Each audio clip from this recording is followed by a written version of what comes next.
Kia ora.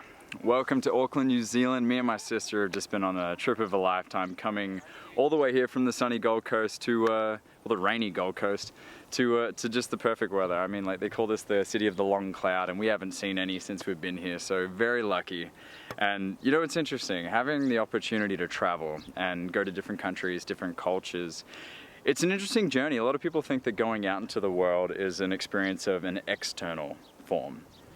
But for me, and I think for many others that have done extensive travel, it's more of an internal journey than anything, right? We journey more inside of us than we ever do where we go.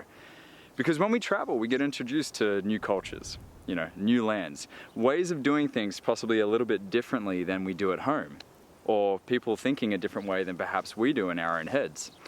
And so it's been interesting the past 2 years. And I'm going to tell you a little story.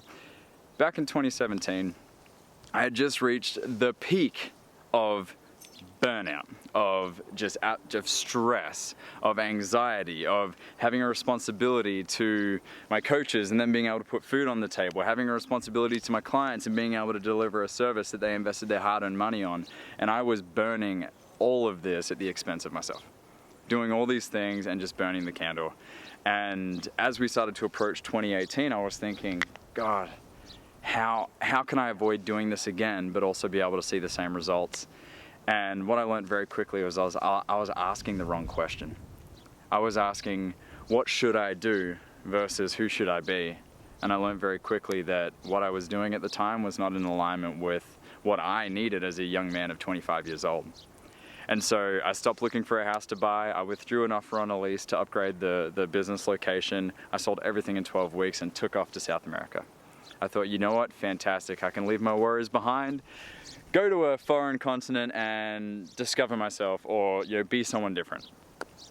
And so within a couple of weeks of travel in South America, there were some fantastic experiences, getting a little lost in the jungle of the Amazon and, learning a lot more about the man in the mirror. But I started to notice some of the old behaviors and habits and attitudes and actions of how I behaved in Australia start to pop back up again. And I'm going, this can't be. That was Australia. That's what I did over there. That's not here. I'm different here. And so, I kind of acknowledged it and was like, nah, it's not a thing. It's probably just some, it's just chance. A couple months go on, getting to the end of my South America trip, and decide that, you know what, I want to live in Salt Lake City. I want to move to America and be an American citizen. So I'm like, cool, go to Salt Lake City, set in the roots, and I'm like, yes, here we go, new city. I'm not in the beaches anymore, I'm in the mountains. Everyone here wears flannels and plaid. I'm like, it's awesome. No one really cares about how they look. I'm like, fantastic. So Salt Lake City, there I am, and I'm starting to kind of find my place, get to know the city, get to know myself a bit more, and then what do you know? Same habits, same behaviors, same actions start to kick in again. And I'm going, this can't be. I left this in South America. I left this in Australia. And so it took an entire year for me to get the message, it's funny, in life, sometimes lessons come in the form of a touch of a feather, or they come in the form of a kick between the legs. And I'm telling you, this was a kick from Yodson Klai, Muay Thai, kick between the legs kind of lesson. Because I came back to Australia only a couple of weeks ago. And I had this fear. I'm like, I'm coming back to Australia. It's been a year. Am I going to go back into those old habits, old behaviors, old actions?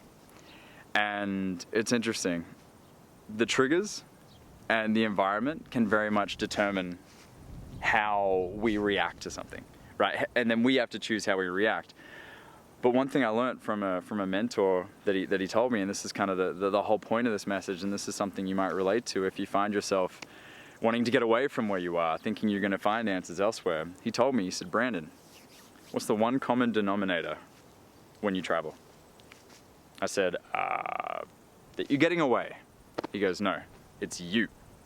Wherever you go, whatever you do, there you are. And you may think that you left your baggage back in Australia. The fact of the matter is, it goes with you wherever you go.